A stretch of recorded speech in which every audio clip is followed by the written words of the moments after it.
বাংলাদেশের প্রথম ব্যাটার হিসেবে টি-20তে ৮,০০০ রানের মাইলফলক স্পর্শ করলেন তামিম ইকবাল। বিশ্বের মাত্র ৩৪ জন ব্যাটার ২০ ওভারের ক্রিকেটে স্পর্শ করতে পেরেছেন ৮,০০০ই মাইলফলক।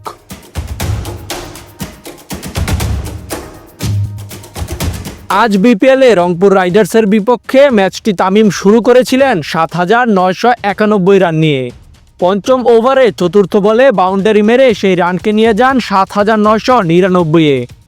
এর ২ বল পরে ঐতিহাসিক এই মাইলফলক স্পর্শ করেন বাউন্ডারি হাঁকিয়ে। তামিম ৮,০০০ রানের মাইলফলকে পৌঁছান ২৭২ ম্যাচ খেলে।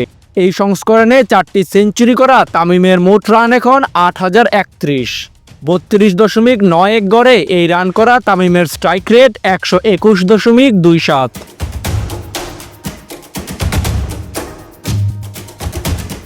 তামিম টি-20তে সবচেয়ে বেশি রান করেছেন বাংলাদেশের জাতীয় দলের হয়ে।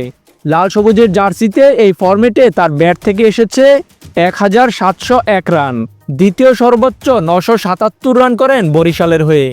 টুর্নামেন্ট হিসেবে বিপিএলেই সবচেয়ে বেশি রান তামিমের। সব আসর মিলিয়ে করেছেন ৩,৫৮৩ রান।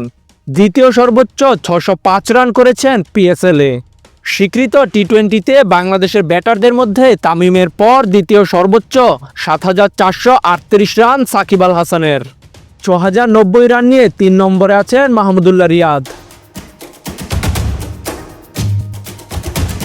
তাজিম আশরাফ, বিডি আর্কাইভ।